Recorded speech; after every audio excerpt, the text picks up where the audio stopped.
بسم الله الرحمن الرحيم الحمد لله رب العالمين وصلى الله وسلم وبارك على سيدنا محمد خير الأولين والآخرين وعلى آله وصحابته أجمعين.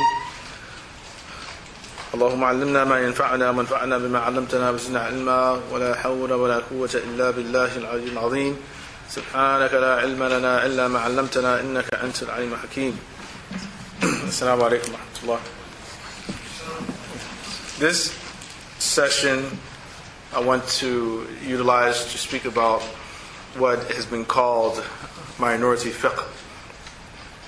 In the Arabic language, the phrase utilized to express this is the phrase fiqh al-aqalliyat, minority fiqh. We had a session yesterday about fiqh in general, although we didn't get the opportunity to speak much about the different schools of Islamic law or fiqh. What we do need to understand is that in the present age, that there's a reaction or a resurgence of what can be called neo-traditionalism that has been struggling to replace the influence or suppress the influence of Wahhabism and Salafism. I would say that my particular orientation is rooted in traditionalism or neo-traditionalism. But basically, this particular trend has its focus on trying to reestablish three fundamental aspects of Islam, and in particular, the focus on trying to reintroduce tasawwuf or ilm al-suluk, behavioral science, as a fundamental part of the Islamic tradition. Since Wahhabism, when it came, there was a blanket condemnation of Islamic spirituality, in particular a denial of Sufism as having any particular place or utility in the life of a Muslim, whereas the reaction to that has been to reinforce that it does, and in the same way that Wahhabism forbade or tried to or attempts to delegitimize Sufism and spirituality from Islam or cut it off from Islam completely, they also tried to do the same thing with the traditional position of the scholars to follow or adopt one of the different schools of Islamic law. So we find historically that the scholars of the different schools, or say the scholars in general, that almost all of them have been members of a particular school, be it the Hanbali, Hanafi, Shafi'i, or Maliki school. Although the Hanbali school naturally almost went out of existence were it not for the establishment of the Saudi Arabian kingdom, then we probably wouldn't have had much of an influence of the Hanbali school if it wasn't for that. But it's very hard to even find many Hanabila in the Muslim world, in the sense, not to say that they're not in Saudi Arabia, they are there, but in other parts of the Islamic world, because it doesn't seem to be very attractive to most Muslims and most people who are trying to learn about the Islamic law. At any rate, the neo-traditionalist tradition or tendency is trying to reintroduce these things based upon the hadith of the angel Gabriel, where he came to the Prophet and he asked him, what is Islam? Tell me about Islam, tell me about Iman, tell me about Ihsan. And taking into account all three of these aspects of the tradition and emphasizing that all three are part of Islam, because at the end of the hadith, the Prophet said of the angel, هَذَا جِبْرِيلُ أَتَاكُمْ يَعَلِّمُكُمْ دِينَكُمْ. That was Jibril, he came to teach you your religion. And what the religion constituted also included what he called ihsan, excellence, and which he described as an ta'budullah ka'annaka tarah, that you worship Allah or serve Allah as if you see Him. So once a person adopts a madhab with the understanding of one of the neo-traditionalist perspective, generally what we learn is that it is important for a person, when he or she adopts a madhab, to be committed to what is called al-mashhur, or the standard opinions of the madhab, or in some madhabs would include with the mashhur, the mu'tamad, or the standard, another word for, or different type of standard opinion, or what is called al-rajih, the stronger view, or the muftah bihi, or what is the actual, the opinion that fatwa should be given in this particular regard. So this has been the understanding since we have become initiated into this particular tradition. But in our struggles to try to be sincere to that tradition, one usually finds his or herself faced with challenges of trying to reconcile being committed or sincerity to that tradition with everyday life in Western society, pluralistic society. Because it's easy if you live in a country like Morocco or Mauritania or in Algeria or in Syria or Egypt or Turkey and be a good Hanafi in Turkey or a good Hanafi in Egypt or a good Maliki in Algeria or Morocco. But once you come into a society where you rub shoulders with people who are not of the same school, it becomes problematic. It's become problematic, you see, because it's like, well, I'm going to be committed Shafi'i, but then you are faced with now seeing people who practice Islam a bit different than yourself. You see people moving their fingers in salat different than you did. You see people who are praying and holding their hands at places different than the places that you were taught you're supposed to hold your hands.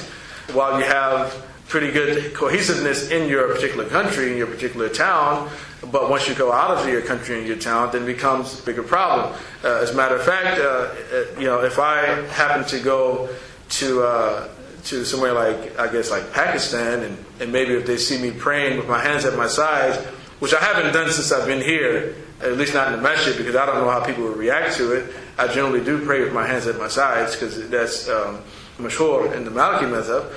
But if I go somewhere like Pakistan, I don't know, I'm afraid that if I go there and try to do that, somebody might jump on my back and stab me, accusing me of being a Shiite.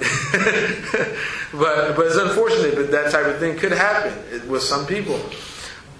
So you're faced with those challenges first and foremost, but then again, you're also faced with the challenges of the society which is dominated by the non-Muslim thought and philosophy, ideology, practice, and to try to, it's very, very difficult to be committed, remain committed and sincere to the principles of your particular school. And this is really the challenge of fiqh al-aqalliyat and what it actually tries to address. And today, in the time that we're living in, perhaps the most prominent scholar who is, for at least the one who is sort of appears to have taken he's leading the charge in trying to introduce the concepts of minority fiqh to the Muslim world and to even the non-Muslim society is Shaykh Abdullah bin Bayyah. And I have in front of me his book here called Sina'a al-Fatwa wa Fiqh al-Aqalliyat, the craft of legal responsa and minority fiqh. Shaykh Abdullah bin Bayyah. Shaykh Abdullah bin Bayyah موريتاني ولكن كان نائب الرئيس ليوم واحد في الماضي.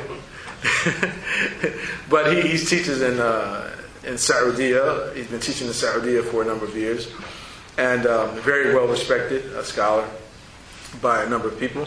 And in this book here, he tries to explain what he in particular means by fiqh al-aqalliyat. The reaction to the focus on minority fiqh hasn't been very positive in certain regards, and in other regards it has been positive.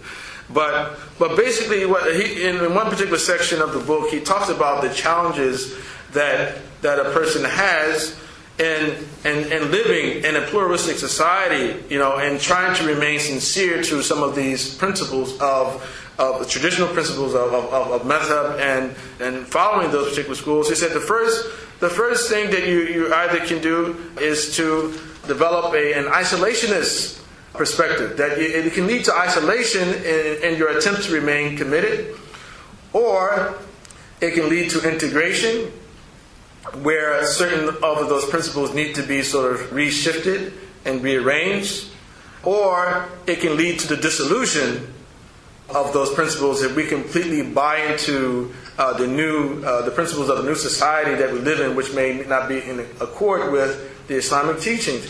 Now, he prefers the second of these three, which is integration, what he calls it indimaj.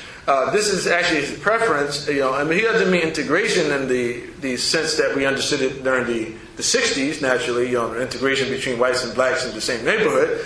No, but he's talking about a type of integration that does not leave Muslims limited to their own personal scope and world without giving consideration to the culture, a society that they live in, and trying to live in that society and be a productive part of that society. Now, within the neo-traditionalist school, there are those who support minority fiqh, and then there are those who are against it.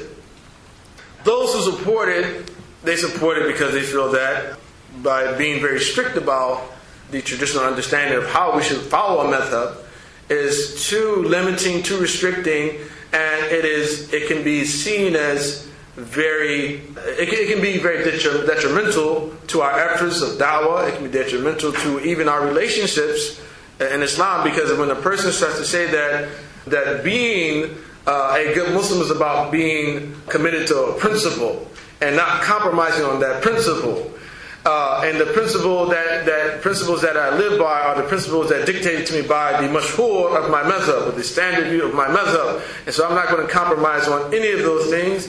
And even if that leads to me being isolated from the world, it doesn't matter to me. Now that's pretty much what would happen.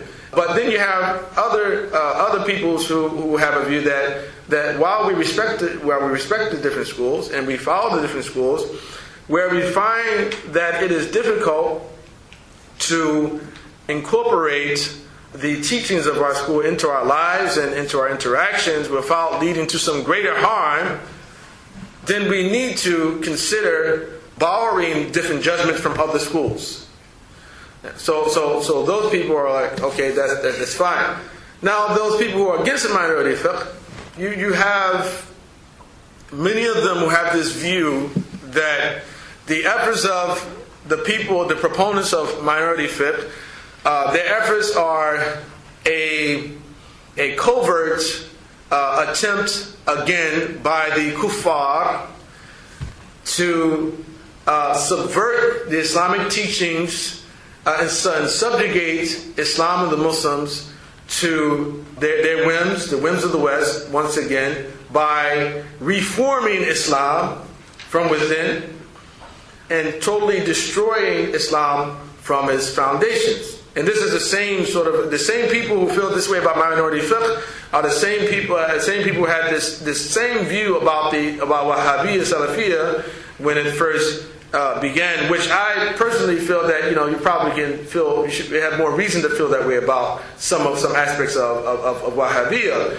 But with regard to minority fiqh, and from my experience and my observance of the people who are the critics of it, that typically this opinion is something that they have a hold about people such as Yusuf al-Qaradawi, for instance, because earlier on Shaykh Yusuf al-Qaradawi had been, in a sense, the representative of this idea of minority fiqh, and a lot of the traditional scholars, we would say the neo-traditional scholars, seem to hold him in a very negative light, and because they feel that he is very truly lenient in a lot of his views. It seems that he's always looking for a way to make something permissible for the Muslims, you see.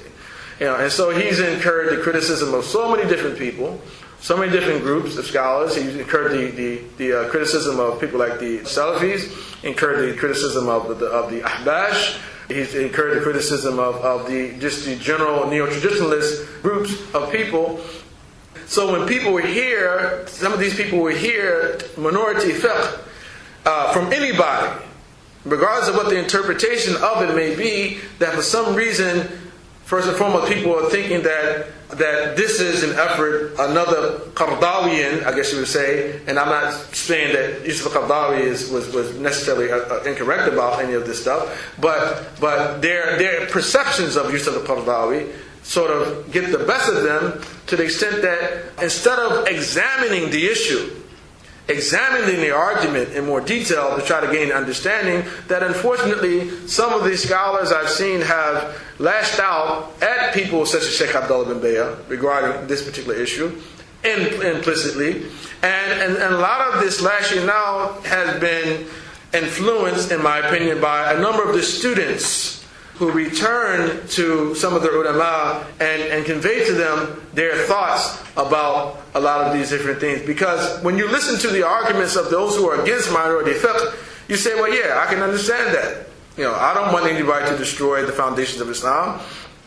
I don't want anybody to try to redo the law or to uproot the law from its foundations. I don't want any of that. And it's not a call to create a new fiqh either. This is another thing. It's like, they're trying to create fiqh. We already have fiqh. We have enough principles in Islam where we don't need to create a specific fiqh for America or a specific fiqh method for the West, which I personally do agree with. But I think that on those points, Shaykh Abdullah bin Bayyah would actually agree with them in a number of those regards. But I think that he's been done a lot of injustice because it seems that many of these people have not really read his work.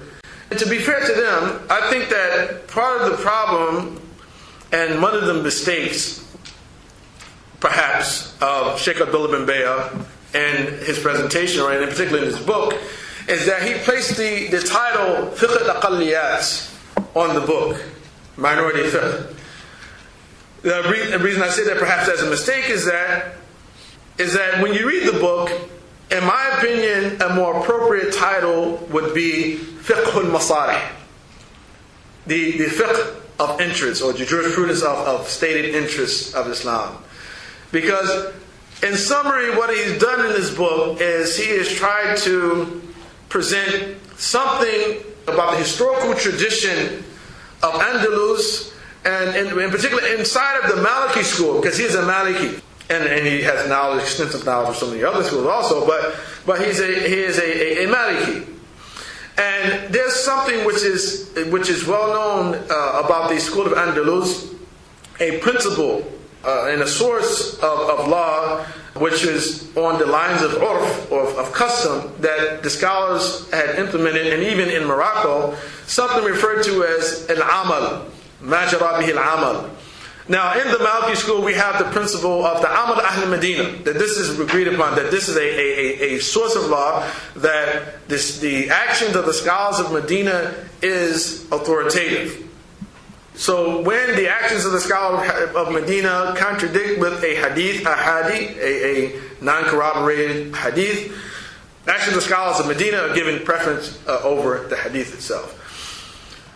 Now, but beyond that, what happened is history went on, and when the Ummah expanded, this other principle was developed. This principle of amal, ma jara bihi al-amal, which many of the different sectors of the Muslim lands had adopted, which was not the same as the amal Ahl Medina, in the sense that the amal was nothing more than the judgment of a qadi, of a local qadi, judge, who found that al-qawl al-da'if al-madhab, the weak position in the madhab, if adopted because of the cultural circumstances of those people, was introduced as part of the official policy, then it fulfilled a greater interest than the qawl al-mashhur, than the standard view of the madhab, because of a cultural difference and sort of peculiarity of those people.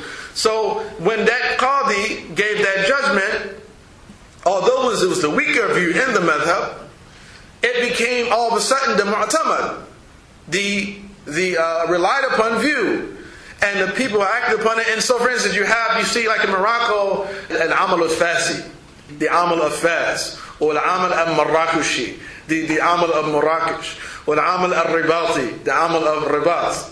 So this is the historical reality of our legal tradition. You see, that he's speaking about. He's not talking about introducing something new altogether and doing the fiqh and the usul over again. He's just talking about not completely discarding with weak views, weak opinions, when we see that there's a greater interest or a greater benefit can be produced by implementing that particular view. This is what he's talking about. So it's a bit of a problematic issue in that regard.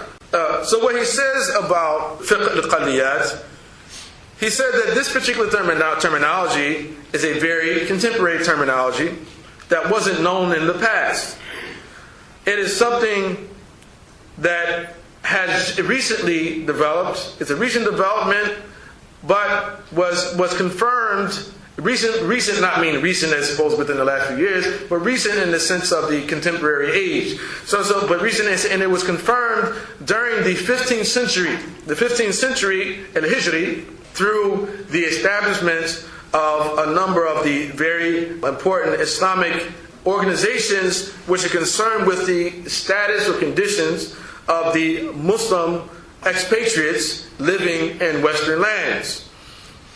So, for instance, he mentions, for example, Rabita al-Alam al-Islami, the Rabita of the Islamic world, as well as the organization of the Islamic Conference, that both of them, these particular organizations, have used this term, fiqh al-aqalliyat, to describe these people. And it is, in it itself, fiqh al-aqalliyat, or aqalliyah, is translation for the word minority, which means nothing more than a collective, a human collective or conglomeration which possesses a number of specific characteristics and traits that is located within Mujmu'a Bashariyya Mutajaniza, another human population which has to be akthar minha adadan, which has to be greater in number, wa anda minha sultan, and has a louder, a greater voice or stronger voice, tamliku sultana or mu'adhamahu, which actually possesses all of the authority of that place or most of the authority in that place. So this is what he means by a minority. So the fiqh of aqalliyat is addressing the state that these such people are to be living in such society. So he mentions that in regard to some of the challenges that relate to these people living in this particular society, he said that the fiqh of minority status, that it is a type of law or jurisprudence that is concerned with producing a law code or a sort of a list of needs which help to address the needs of the minorities living in this particular status. فهو عبارة عن واجبات الأقلية في ثلاثة اتجاهات. So it is an expression of the obligations that the minority has from three different regards. The first regard is the ittijah al-muhafazati ala mumarasati imaniha. It is with regard to the obligation of maintaining its religion and its belief and its distinct characteristic as a Muslim population, to maintaining the collective Islamic identity, while living in such a status. That's the first thing that it concerns. The second thing that it is concerned with is فقه الأقليات يرمي إلى تذكير الأقلية بواجباتها تجاه المجموعات الأخرى التي يجب أن تتواصل معها. The second thing is that this particular fiqh is concerned also with reminding the minority, those living in such a society, of their obligations towards those other people who are not of their kind, with whom they have to have communication with. And thirdly, it is concerned with making life, the religious life, easy for those people living in such a situation. فَيُعْلِمُ الْمُسْلِمَ أَنَّ لَهُ فَسْحَةً فِي دِينِهِ وَيُسْرًا فِي أَمْرِهِ. And to remind the Muslim and to teach the Muslim that he or she has room and has space and has ease that has been given to them from their particular religion. Now he suggests that in trying to achieve these particular objectives, that ijtihad is an essential part. in doing such a thing. Because I remember we talked about, somebody asked a question about, is there ijtihad? There's ijtihad regardless. Now, people, are they qualified for ijtihad or are they not? That's a different issue. People claim ijtihad in every age. But there is an ijtihad. But Shaykh Abdullah bin Bayyah said that there's going to have to be some ijtihad. There has to be ijtihad on the part of people like himself, naturally. But there has to be an ijtihad. So he said, the first thing, يكون الاجتهاد هنا على ثلاثة أضرب. Said the ijtihad in this regard has to be on three different types.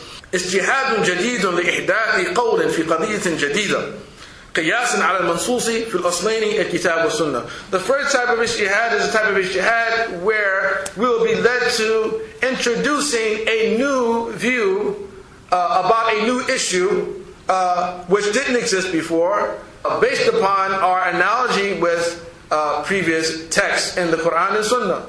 That, just the normal understanding of jihad, ijtihad. That's the first type of ijtihad that's going to be necessary.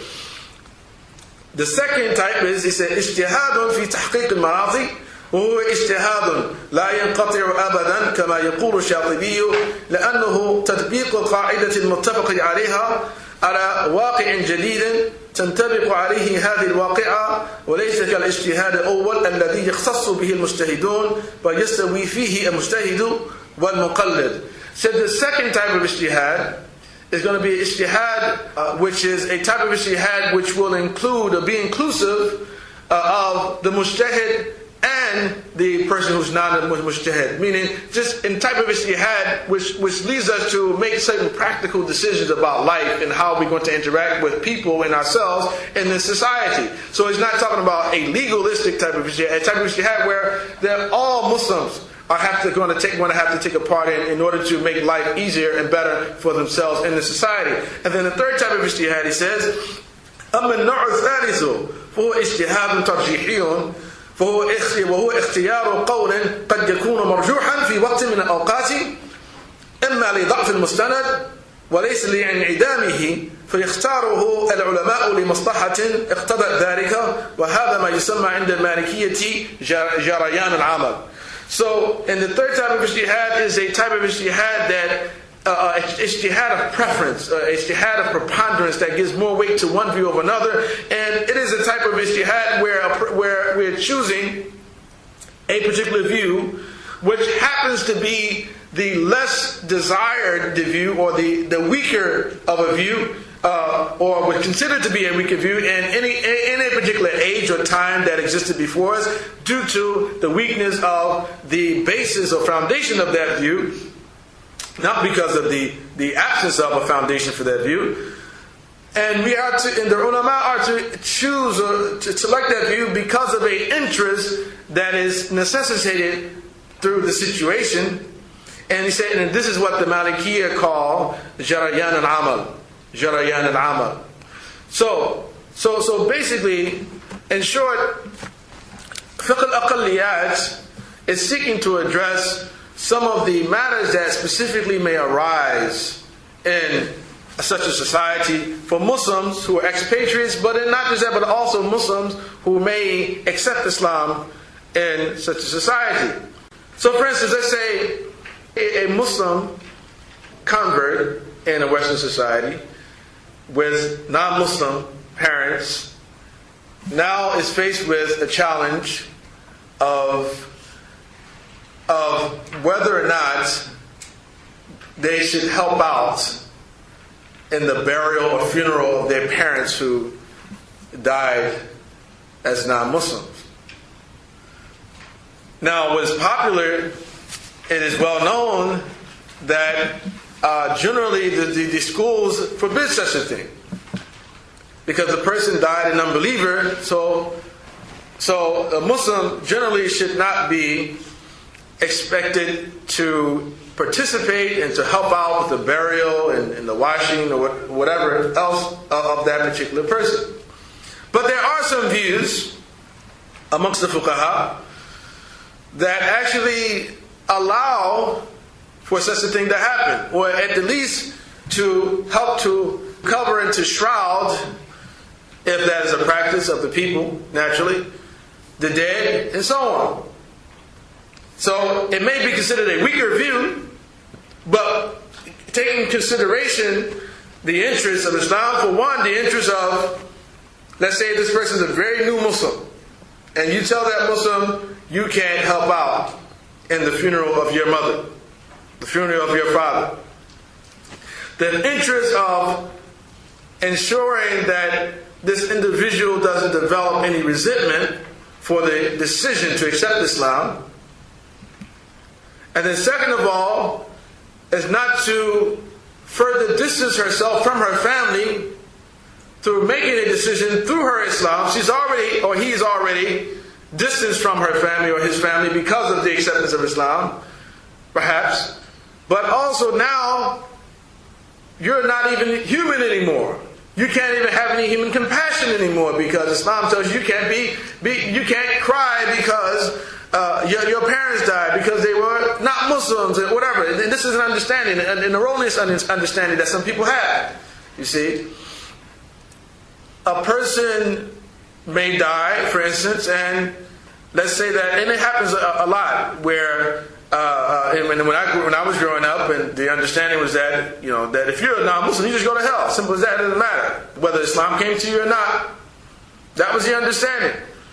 And some people are like, man, that's really messed up, man. So my great grandmother, I never met them before, but they're in hell. They were Christians. I said, man, they're in hell. Although we know there's, as I stated earlier, that there are different views about this particular matter. And then we don't know. How do we know? We don't know what the state of an individual ever is. Once they die, who knows before the death of a person that an individual did not make amends with their Creator before they died? Now, can I consider the person as being a Muslim? Because I'm not sure? No, I can't. Can I hope? Yeah, I can always hope. I don't think we should dwell on it naturally, but sometimes new Muslims need counseling about these type of issues. And we have to be able to mention to them, state to them that which is most appropriate and that will console them. Look at the example of the Prophet ﷺ. When the man came to him and asked him, he said, where's my father? And he said, he's in hell. And this man, he walked away, he was so overcome with grief.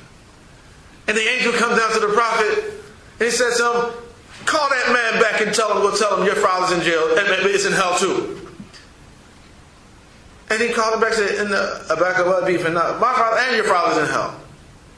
Because there's something about the soul that it feels, when it suffers, it feels that it's singled out in a sense. That is that Allah subhanahu wa ta'ala has singled me out. Why? Why my father? Why my mother is in hell? But then, for some reason, when we find out that others are like us, well, you too, you don't feel so lonely. So because you realize that, well, Allah's doing it to everybody. It's kind of natural. It's not only me. It's not only me. He didn't single me out.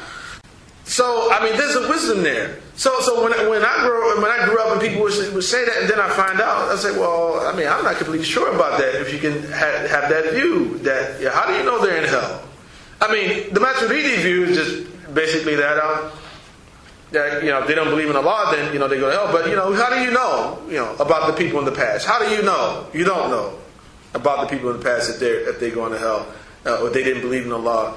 Who didn't know anything about Islam, or the only Islam they knew was Moorish Science Temple, or a Nation of Islam, or something similar to that, or Qadianism, or whatever. Some people, Ghulam Ahmed, and these issues. He was the prophet, and so on. That's what they knew. How do you come to that conclusion? How do you come to that conclusion? And then not just that. Sometimes it may happen that a person's parents or siblings may believe in Allah. They may say, I believe in Allah, I believe in this messenger, but they don't want to come forward to give shahada. And when they die, sometimes you tell a Muslim, say, well, you're going to hell. Well, how are you going to tell them they're going to hell? Because he didn't come and give us shahada. Well, so what? He didn't come and give you shahada. He gave Allah shahada. It doesn't matter. If that person, if I know myself that I heard my mother, my father say, I believe in Allah and His messenger, I'm going to have them buried as a Muslim, because all you need is one witness. You don't need two witnesses for that, and the witness doesn't have to be a man. Then you have to understand that that's not mentioned in any book of fiqh, or aqidah, that if somebody accepts Islam, that the witness has to be two men, or there has to be more than one woman. No, a woman. If a man walks up to a woman on the street and says, "Your sister, ashhadu an la ilaha illallah, ashhadu anna Muhammad Rasulullah," and then later on the read, I said, no, the brother he took shahada. That's all that matters. You see, and it's not. There's no rule that says you got to come to the masjid and you have to be all in front of all the Muslims. You see, no, there's no rule that says that. But if we have a witness to that, then the person is a Muslim. Well, you can't pray for your parents. Why? Because they didn't take shahada. Well, you can't pray. What are you talking about? So these are some of the issues, and issues similar to that are issues like prayer in prison, for instance. Is Jum'ah in prison valid? That's a question, for American society, because if you go approach it from a traditional fiqh standpoint, or just Jum'ah in America in general, because you have people who talk about that. Is Jum'ah valid in America? Because they're following a strict interpretation of fiqh. Now, people living in a minority status, now are we going to tell people that you don't have to go to Jum'ah, it's not valid anymore, and then people stop going to Jum'ah, and then we never have any communal activity during our lives, and we remove all the benefit that comes to us from coming together on Jum'ah? I'm not sure if that's the best thing for us to do, based upon my strict interpretation of my school and me wanting to be committed to that. You see, now I could remain strict on myself individually, but when we start speaking about what do we do for the public, and also for the public appearance of Islam, then we have to think about those type of issues. So this is really in brief, I think it was in brief, of what we mean by minority fiqh. I don't necessarily say that it is what we need to adopt, but my tendency is to always try to promote understanding more than anything else. You see, whether we say that minority fiqh might work or not, that's what we should do, or we should just stick to the old way of doing things and just do it the way they're doing the Muslim world, try to bring it over here. But then you're going to run into all of these clashes with everyday life. And pretty much what Shaykh Abdullah and the other ulama, their objections, are really, they're saying the same thing from what I can see. I can't see him saying anything different than what they're saying, because, as I stated, I feel that he should have said fiqh al-masalih, the jurisprudence of interest. Because really this is all he's talking about. He's talking about, there's an interest involved, and in particular in the Maliki method, we use what they call al-masalih al-mursala, al-istihsan. There are principles in our school, and there are principles similar to that in other schools. It's like there's an interest there, and that interest outweighs the interest of maintaining or upholding this rule of our school in this particular instance. And there's also a maxim that says dar'ul mafasid muqaddamun ala jalb al-masalih. It said repelling harms is giving preference over bringing benefit. And so the benefit that you're trying to preserve is the benefit of appearing to be sincere or being sincere to your principles, where the other detriments, there may be detriments by you continuing to do that to both the community of Muslims and the image of Islam. You see, and we have to take those things into account. So I don't know how much more time you have, but inshallah, hopefully that helps to explain things. Can you summarize the objectives of Abdullah bin Bayyah? And you said there are three. So what are they? Well, the first being to preserve the Islamic identity of the expatriate community, and particularly in the convert community, those living in minority status in the majority non-Muslim lands. That's the first thing. Preserve their identity. The second was to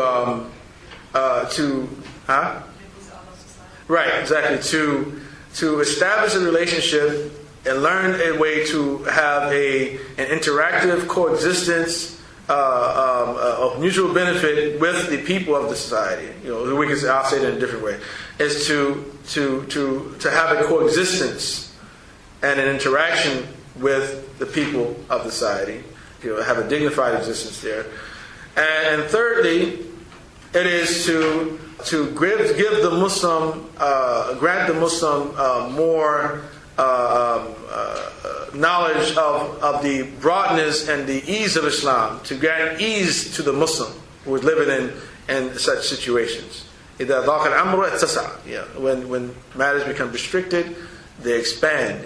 So that is a principle. So when things become hard to implement, then expansion is given. That is a principle of Islam also. So those three things. Mm-hmm. Yeah.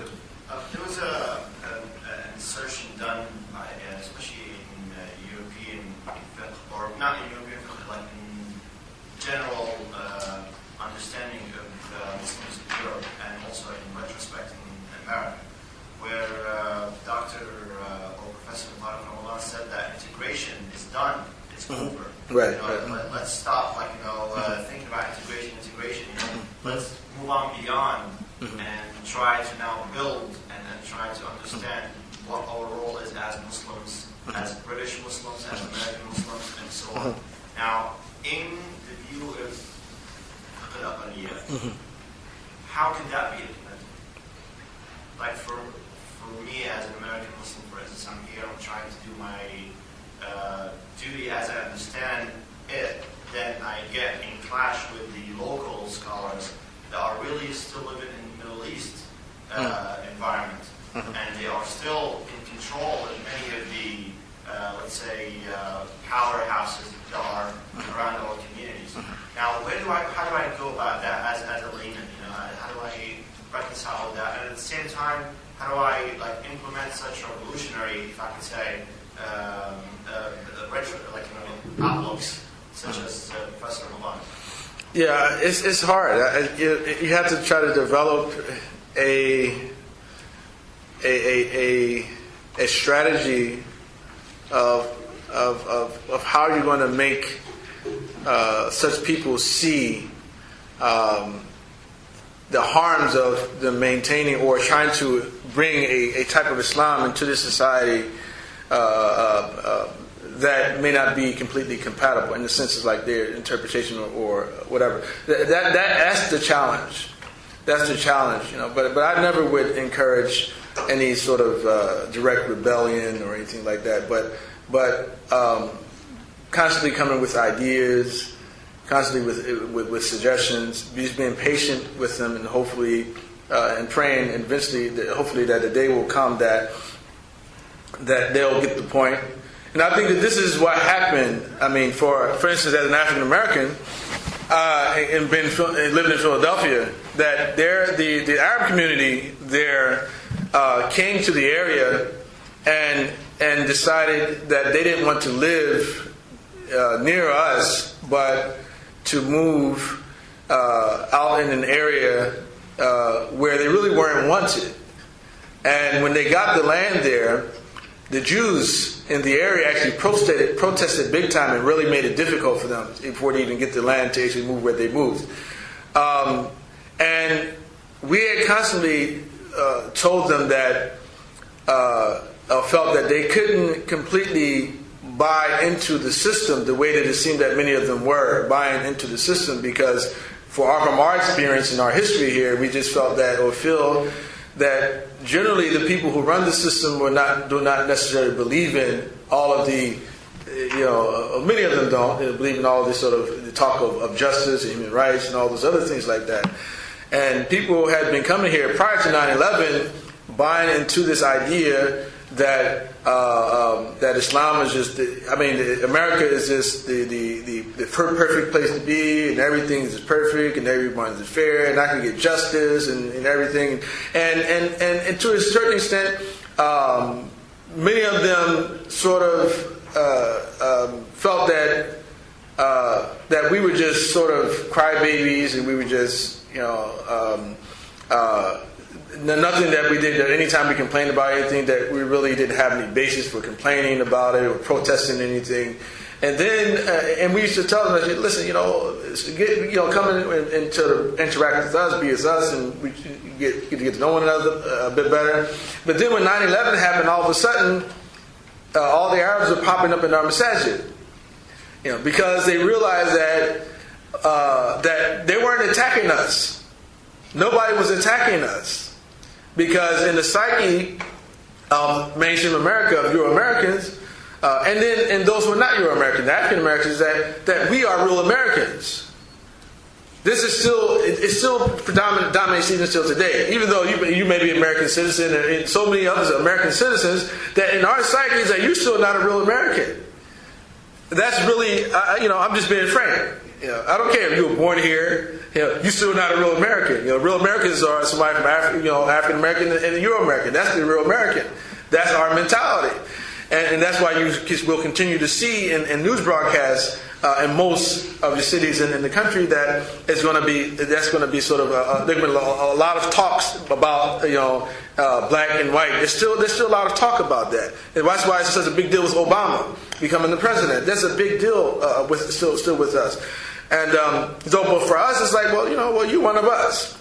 You're Muslim, but you're one of us. It doesn't, it's not. But with anyone else, it's like, well, yeah, it's opportunity. I have an opportunity now to go do what I used to do. We should do it to the black folks. You see, and alhamdulillah, it didn't go that far, at least in certain places. Some people did get killed. Some Muslims, unfortunately, did get killed after 9/11. But that's just the reality, and we tried to convey that message to them. But once 9/11 happened, they understood this. And they came to our masajid to sort of clearly was for protection, and we welcomed them, But then after things sort of calmed down, and all of a sudden it went right back out to, and there was no continuity in the relationship. See, and unfortunately at times I've seen that that a lot of the African American brothers who may be a bit more physical and I guess you would say security minded.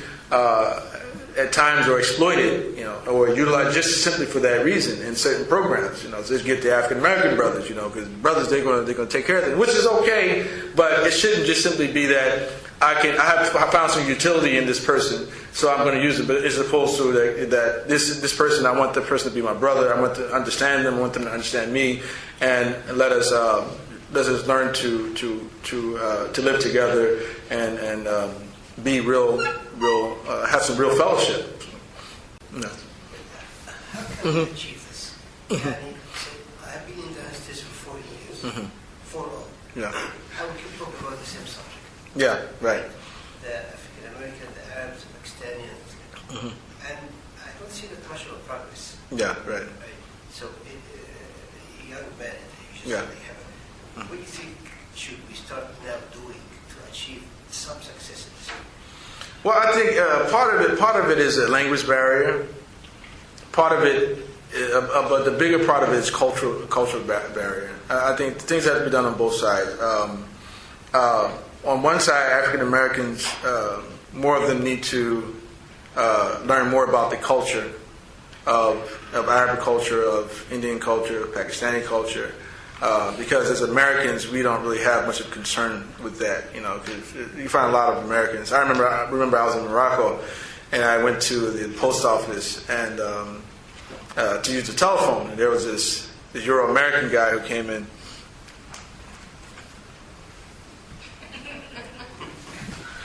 There's this Euro-American guy who came in, and he had some trouble with the phone, and he didn't speak Arabic, he didn't speak French or anything, and he didn't know that I was American. I was actually about to help him at first, but then when he came out the booth, he started to scream at the guy in the post office, and I said, I'm not going to help him now, because I just felt that he was just acting too arrogantly. And then he walked out and said, man, nobody here knows English. And I'm going to say to myself, well, what do you think? Well, you think you're not in an English-speaking country. You should know their language. Why do they have to learn English? Why do they always have to? So I mean, it's not all Americans, but you have that sort of attitude. And so part of it is learning about language, learning about the culture. I think it's easier to learn about our culture naturally than because we don't have much culture anyway. So, but that's a big part of it. That's a start of it.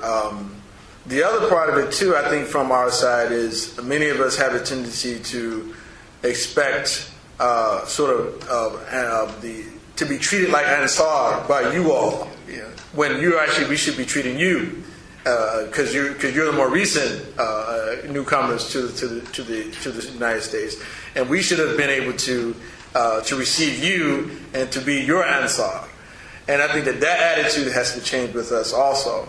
On the other side, I just think that in particular Arabs and many of those from the East have ethnically Eastern, that what we need to do is to get beyond your history and stop focusing so much on or allowing yourself to define your interaction with other people based upon the fact that my grandfather and my great grandfather all the way back, that they were Muslims and I'm a real Muslim. The attitude, I'm the real Muslim and you're not. You see, and that, because that really, I think, complicates things too. It's the attitude. I remember being in Morocco, and a Moroccan guy said to me, he said, "Hani and luck, anta Muslim." And I said to him, "Hani and luck, anta Muslim." He said, "Congratulations, you're Muslim." I said, "Congratulations to you, you're Muslim too." So I said, I haven't entered into the religion of the Arab. I haven't entered into the religion of the Arab. I've entered into the religion of Allah subhanahu wa ta'ala. And this is what we need to remind ourselves. And if it wasn't for His favor upon you, then you wouldn't be Muslim. You see, and all Muslims, born Muslims, have to at one time to recommit. You have to have a conversion experience. You do have to make a decision. This is what I want. I want Islam. The youth have to feel that way. The adults have to feel that way. There's no thing that, okay, well, I'm culturally an Arab or Indian or Pakistani. So my culture, I'm a Muslim. Culturally a Muslim. I'm a Muslim. That's what I am. That's what my makeup is. And so I'm a good person. I'm a better person than the other person. And I'm going to Jannah. Why? Because I'm a Muslim. That's it. What makes me a Muslim? Because I'm from India. I'm from Saudi. I'm from Egypt. No, and that's sort of an attitude, at least the way it sort of comes off at times to me. And but man batta'a bihi amaluhu lam yusri' bihi nasabuhu, that whoever's deeds slow him down, his lineage won't speed him up. That's what the Prophet ﷺ said. We have to remind ourselves of that and humble ourselves. And I think that just working within that framework, that'll be a start. I'm not sure if that'll completely solve everything, but at least it'll be a start. But it'll take from both sides some give and take. But we do definitely need to work on it. I agree. I find it easier to interact with you, people like that, because of the language, and I lived in a Muslim world. For me, I developed a sensitivity for culture also, and I think Americans generally don't have that. That we don't have that we're always like, well, we don't do it that way where we're from.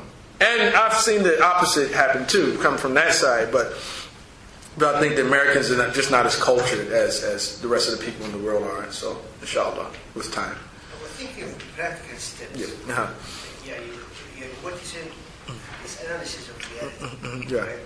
But I'm saying that practically, what should be 1, 2, 3, 4 that we should start thinking? Because if you start now, maybe in 10 years, you might achieve. Yeah. But we're still analyzing. Well, ihsan, but tahadu tahabu. I mean, the Prophet has given us, you exchange gifts, you love one another. Exchange gifts. A gift may be just a smile in the face. It might, exchange gifts. That hearts have been disposed to love those who do good to them. So generally, it's just goodwill. Goodwill will do it. And invite me over. I invite you over. Let's have tea. Let's you follow me. Just do some activities together. That's how it goes. You never know your brother, as the Prophet ﷺ makes clear in the hadith, until you travel with them, you eat with them. Sometimes spend the night with them to find out about what your brother and sister is. You don't really find out what their character is until then. And they're very practical. They really, this is there. It's right there for us in the Sunnah. And you see what the Prophet did, the ta'akhi between Bain and Sahaba, that he joined them and said, you're his brother, that's your brother, that's your brother. Puts them together. And they understood that if my brother needs something, I'm there for him. That he did those things. So just general goodwill and just having a sense of vigilance about every Muslim, not just the Palestinians, you see, that they're not the only Muslims who need help and need some brotherly love. And then I'm from the city of brotherly love, where I haven't experienced a whole lot of that there, but but everybody needs a bit of it, inshallah. All right, so sorry.